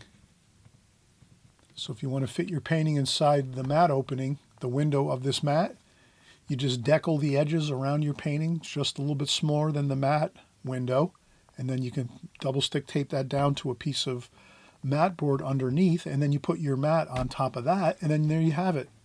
So you have like a really beautiful three-dimensional quality matting job here, and it looks really fantastic. I've done some gallery shows with this and people love it. I've sold many paintings like this where I do it in this fashion. It kind of looks like a scrapbook kind of look, so that can really be effective.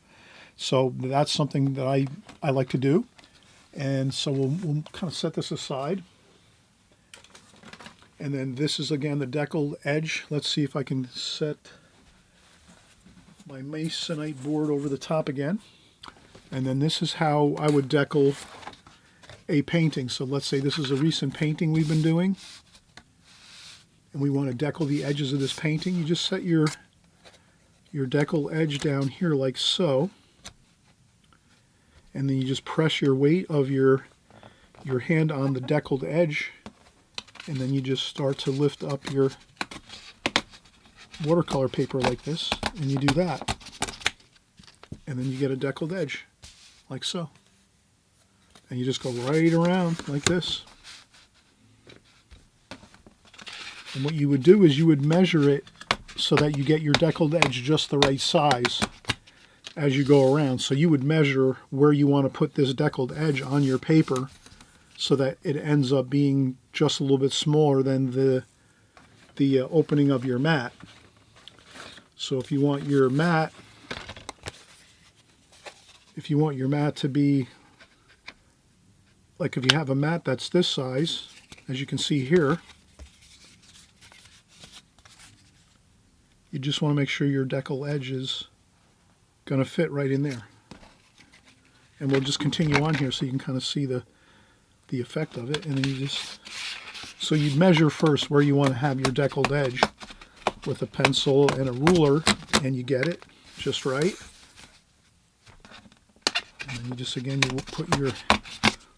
you put a good amount of weight on the, just like that. You can kind of see how that works. And then you would just take your mat and you just put it right around, just a little bit around the edges like so, like that. And then you would put another mat underneath your paper. Let's even try to do that. Let's get that.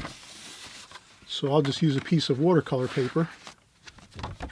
Okay, so I'll just use a piece of watercolor paper. So this could be either watercolor paper or some matte material or whatever paper you want to use. Then you double stick tape your painting down on top of that. Then you take your mat and you go over the top of that, like that. So you're already creating beautiful three-dimensional quality into your matting like this. And then you just set up your mat like so. And there you have it, a beautiful deckled edge around your painting. And you don't have to worry about being exact as far as if you paint your painting larger, then you just trim your painting down with your deckled edges so that it fits within a standard size mat. This is obviously a mat that I've cut and trimmed so that I can use it to frame out things that I'm doing, to figure out what's the best place to trim down my paintings. But that's how you do it, and that's it. And then once you do this, it's kind of simple. You buy these frames in your local frame shops, right? They're very simple. You always wear some gloves, so let me get my gloves.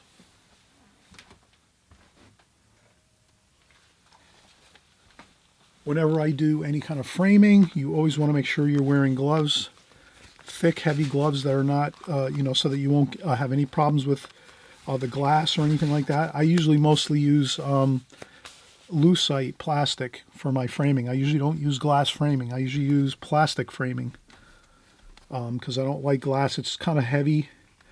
So if I'm making a large painting, like a 24 by 36 painting, I use the lucite plastic for my glazing for my frames, so that the painting is light. And this way it's not heavy, and if it ever falls off the wall, it's not going to shatter because it's plastic. But there you can kind of see, you can buy these frames right in your local hobby shops and stores or online. You have these little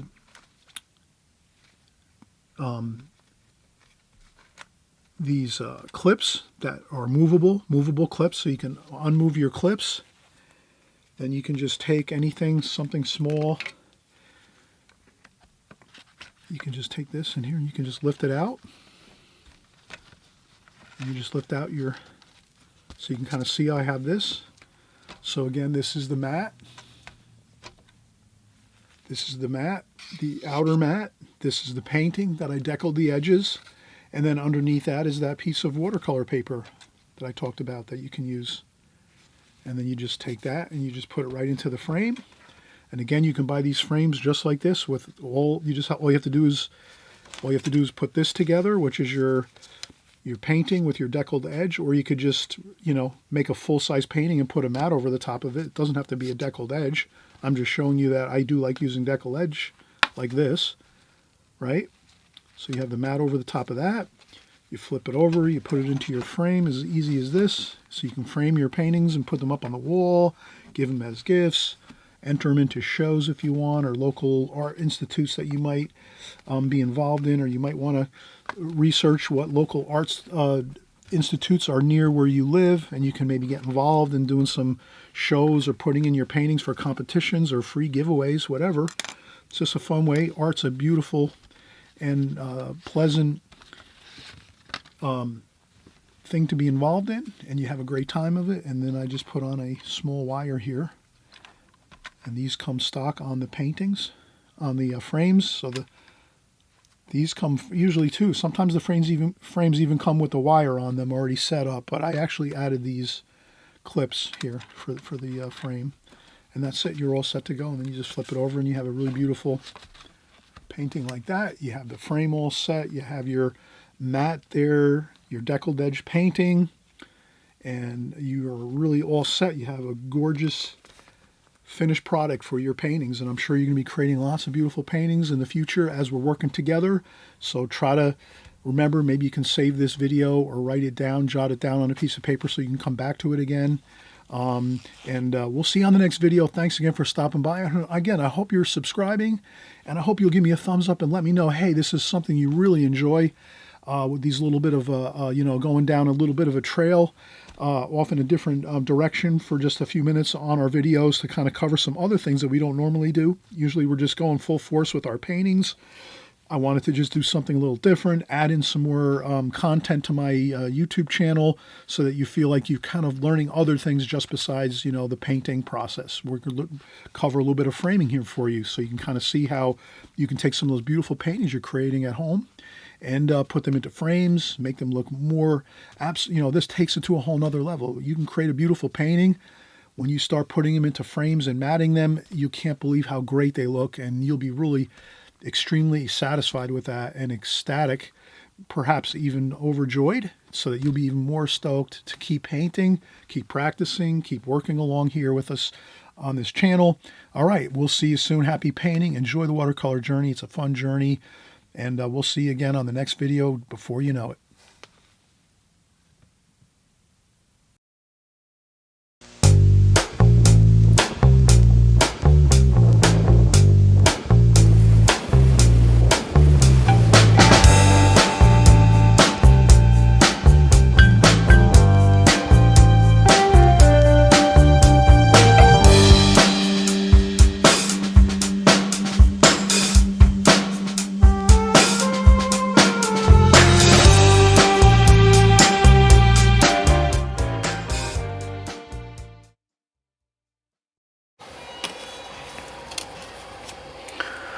Hi everybody, I'm Chris Petri. Thanks for coming by. Thanks for stopping by my channel here. We're doing watercolor art 24/7.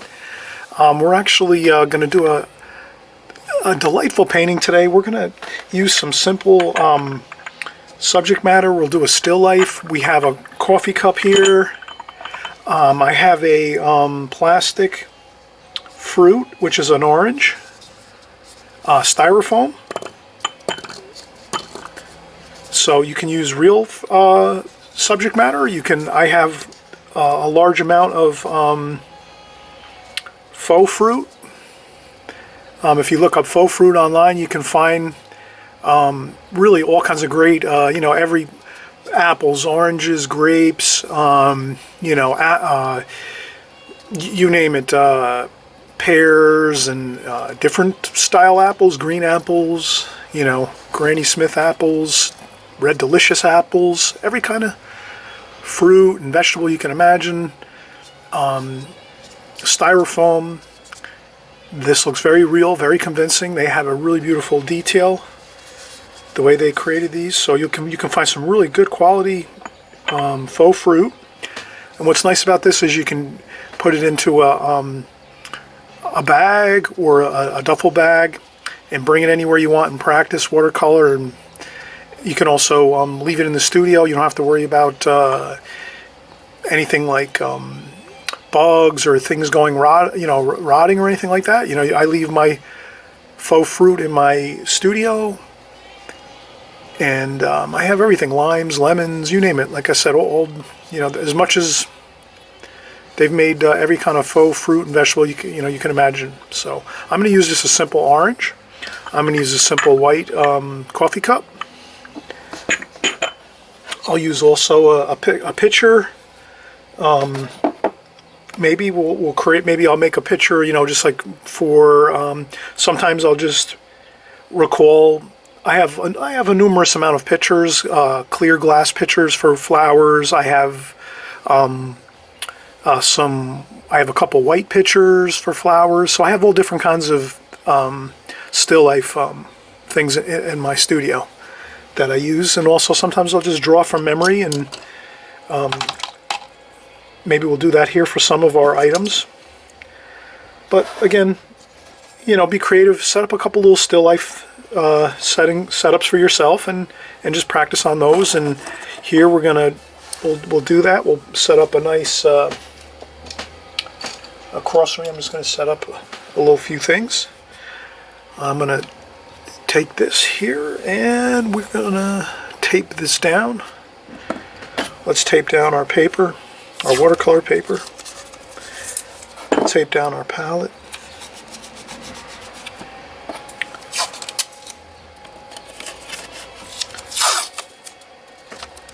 Okay, now what I'll do is I'll tape this down first here.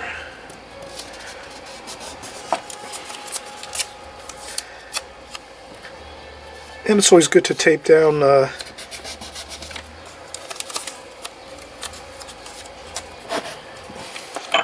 watercolor paper, and then tape off our sections that we want to.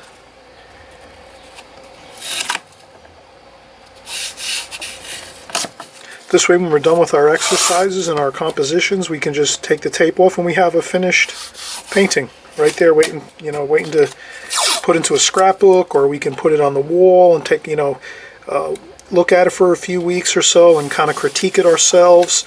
That's always good to do. You know, you take your paintings and you hang them up in your house, or give them away. You know, you give them away sometimes too. Maybe you're going to sell them a few times here and there to friends, or gallery shows, whatever you do. But as an artist, it's always good to take your work and display it in your studio in your house, and you can learn from it and say, I like that, I like this, I like that other thing I did there, and maybe I'd like to do this different next time. I think I could make it look better in this section or that section, or so forth. So always try to improve a little bit each time, and also enjoy the victories that you have when you're painting. So here, let's go in and we'll do just a simple composition, just so we can get some cool ideas here of. So I think I'll.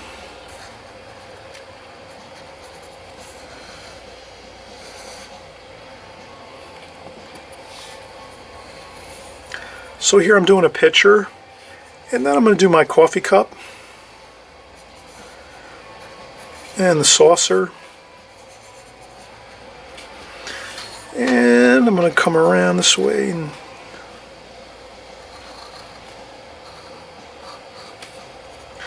we'll do our orange here. So this is just a fun composition. We're trying to maybe we'll have a little bit of fun design on this. We'll do some blue ornamentation on this, and we'll do some more design here too. Do some more ornamentation on our just lightly here. I'm going to do a very light, just so I remember to have some ornamentation and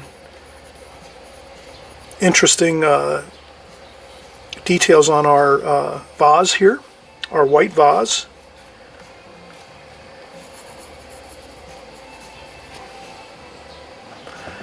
In this exercise, we should keep things loose, keep things fun. Maybe we'll pretend there's a little plant over top of this here, some flowers. Maybe there's a larger vase over here, and there's some leaves and things here. So we'll just make an indication of that.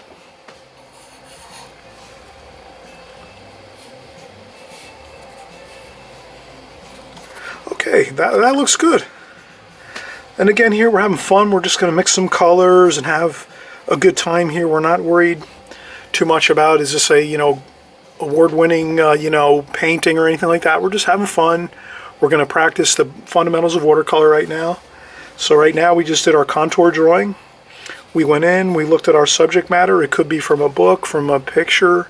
You might set up your still life with some cups and saucers and so forth, and fruit. You can use real fruit. You can buy faux fruit, and vegetables and all kinds of interesting things. You could, if you don't like those type of things, you can set up things that you have around the house that you like. Maybe you name it, anything, kitchen items, some of favorite heirlooms, things like that. Anything that you want, you can just really set them up and draw them and paint them. So here I'm just doing a nice loose representation of coffee cup and an orange and a white vase. We're going to do some blue ornamentation on this, and there's maybe a little some leaves here, and let's see how we can just make this fun. Alright, I'll get my brushes here.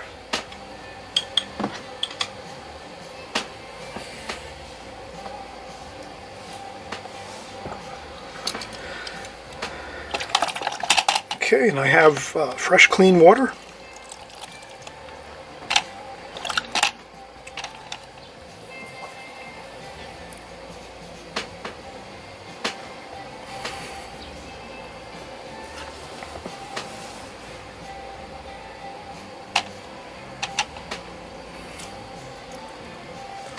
Okay, let's get right in and we'll do some of the darks. Let's take some of that blue for our ornamentation. That is French ultramarine blue mixed with a little burnt umber, maybe a little burnt sienna.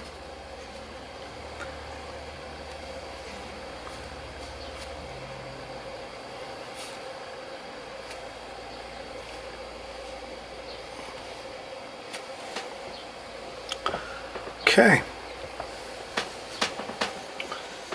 And maybe we'll blot out a little bit there.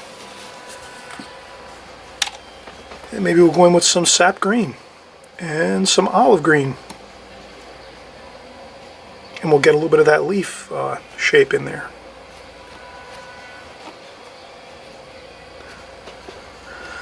This is fun. Look at this. How easy is that? This is just absolute fun with colors, and all we did was really set down a nice little bit of contour drawing, nothing fancy. And now we're letting our paints do the fun, the work. A little splashing. Loosen things up, splash a little bit, have fun. Don't worry too much about how perfect it looks. We're having an enjoyable time here. Alright, so we have a little bit of blue for our ornament here, a nice little stripe going along the top of the vase. Let's do some cobalt blue.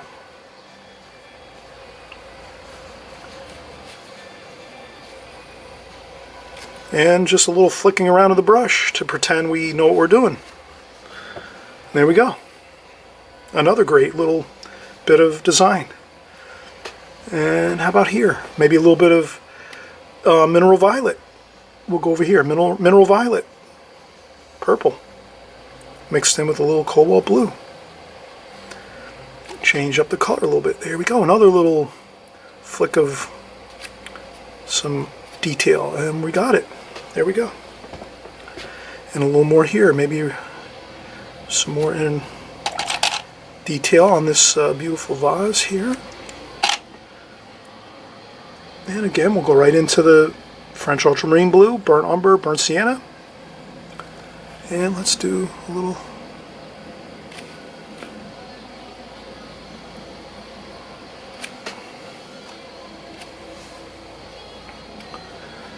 okay, now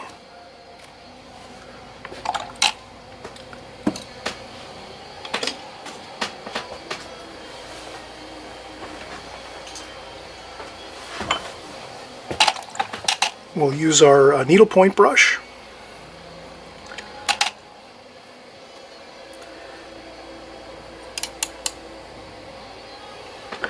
And we'll even get into some more fine detail. Even this is pretty fine detail right here, but let's get even to some additional fine detail. Let's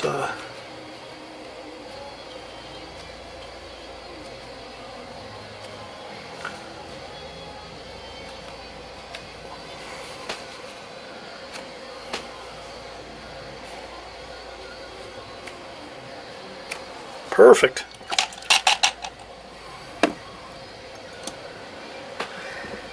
Okay, now let's take a little bit of that green that we have mixed here and a little bit of the blue and purple over here, and let's do some shadowing. Maybe a little cerulean blue too. A little bit of yellow ochre too, mixing a little bit of warm.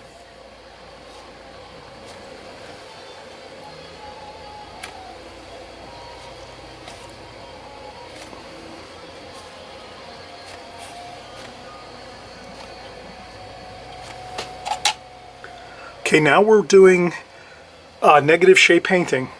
We're taking this area here and we're accentuating the light on this side of the vase over here. So the light's coming from here.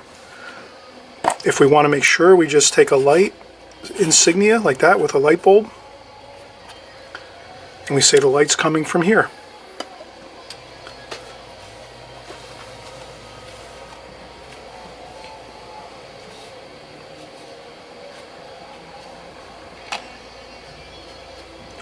A little more of yellow ochre, just to warm up that cool green and blue that we were using. Okay, now we're at the bottom of the vase, which is in shadow.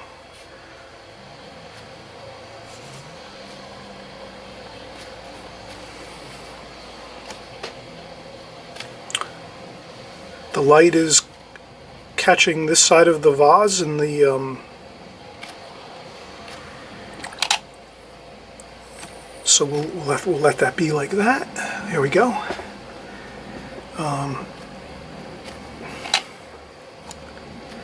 Now to make sure that we accentuate the light on this side of the vase, we will put a little bit of green and blue over here. Maybe a little mineral violet. And maybe we'll just lightly fade this out over here.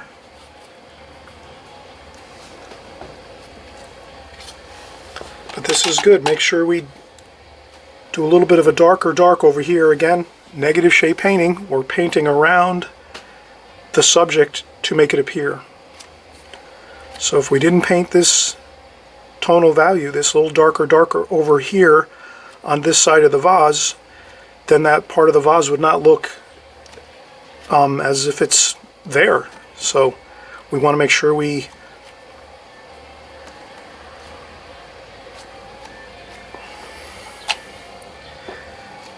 paint negative shade painting to keep our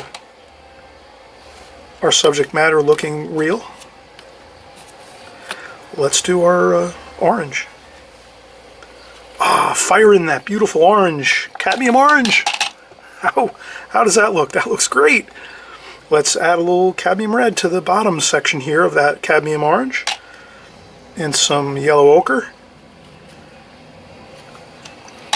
And then as we go up, let's fade it a little bit and make it lighter up here. There we go. A little bit lighter up here. Even if you have to use the tissue and lighten it up a little bit on the top of the orange. Perfect. A little more cadmium red in the bottom. And then we can mix that on. We use a dry brush. We take our, clean our brush, dry it off on the tissue. And then we can take some straight paint right out of the palette and go right into the painting. Don't even worry about mixing it onto the palette. Just go straight into the palette and right into the paint, onto the painting. And just dance the brush around a little bit here and there. Rinse off the brush again, dry it really well with some tissue, and then you can just move the paint around a little bit. Rinse off the brush again, dry it again with no paint, no water, and then just and then you get a nice sense of light on the top of the orange. Plenty of darker tonal value on the shadow area here. It's catching, the orange is catching more light on top. And then let's go in, we'll do a little bit of shadowing on our coffee cup.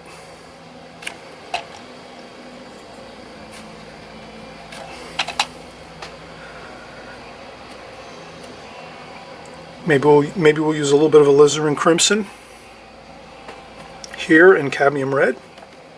And maybe we'll just do some exciting red over here. Sometimes we don't always have to stick to what we see in front of us.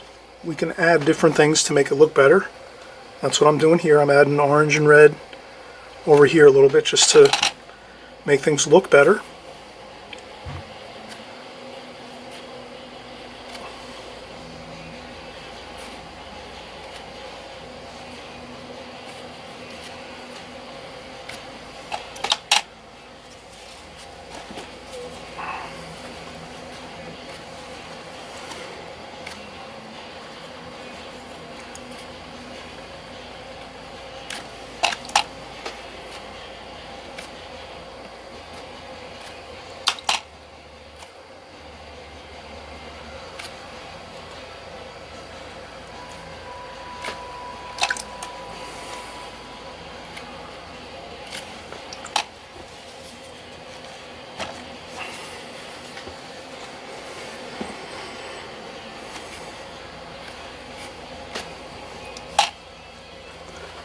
And I'll go in with some French ultramarine blue again, a little bit of green, a little bit of shadowing under there.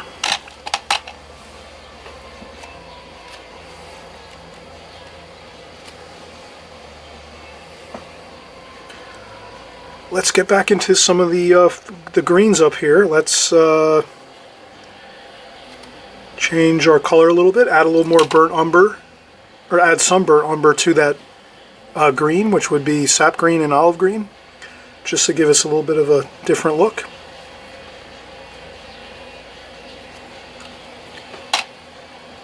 Keep things different. Big leaf, small leaf. I was noticing my drawing, everything was looking the same size. All the leaves here were looking the same size. That's not a good look.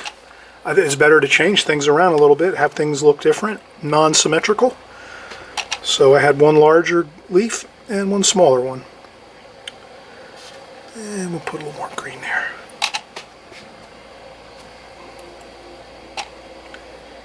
And some cerulean blue with some of that green.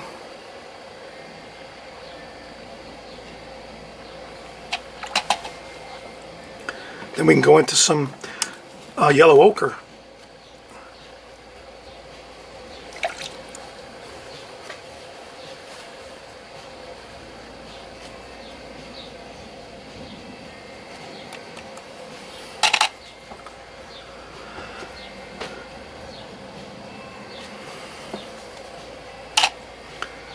Then we can go back, we'll pick up our needlepoint brush, some raw umber and some of that yellow ochre, and dance the brush around a little bit just to get a little variety here.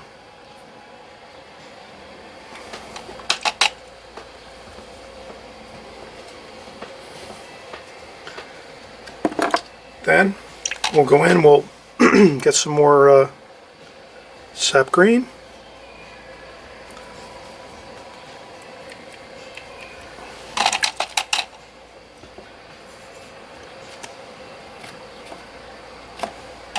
And again, negative shape painting. I'm going to paint around that handle a little bit.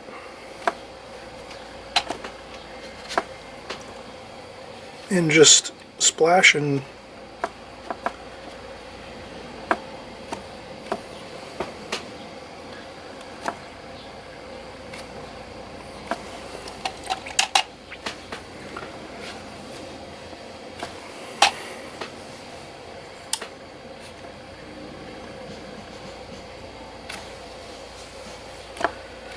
I'll paint in that edge of this vase here.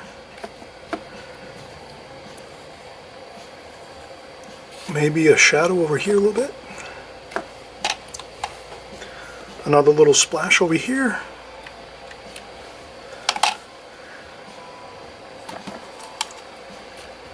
And maybe some green over here just to balance things. So I'll put some green over here.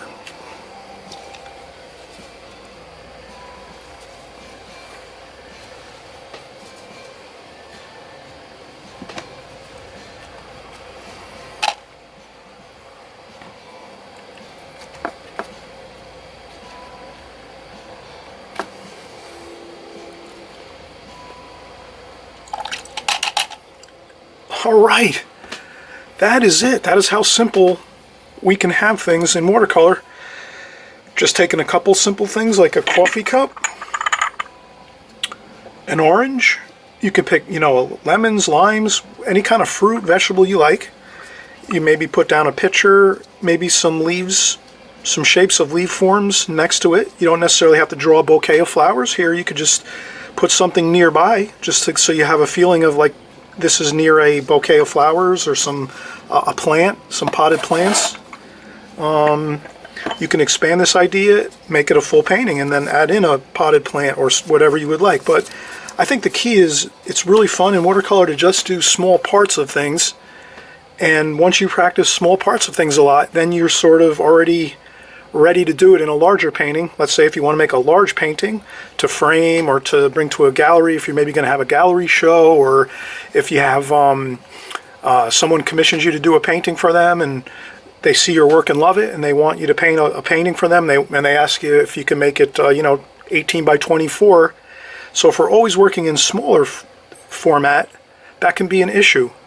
But if we paint our smaller format, smaller parts of the larger whole, then we can take this idea, add a potted plant to it within a larger painting, and then we have our painting. A coffee cup, a vase, a couple pieces of fruit, and a potted plant. We've already painted this, so now all we have to do is practice doing the potted plant a few times, let's say, and then we can make a larger format, a larger painting, and then we have it. Here I think the only thing I would add is maybe just a little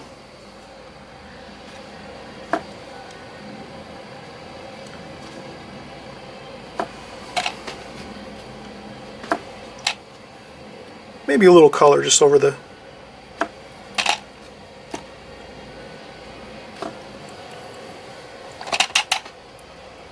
okay.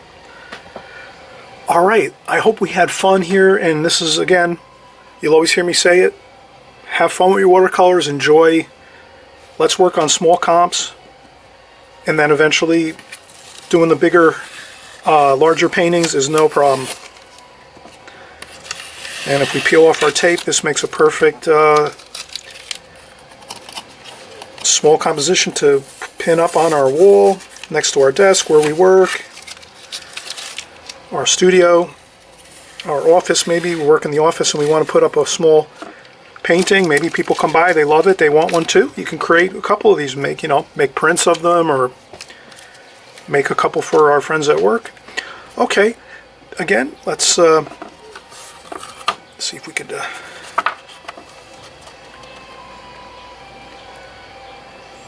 as you can see, nothing too fancy, really just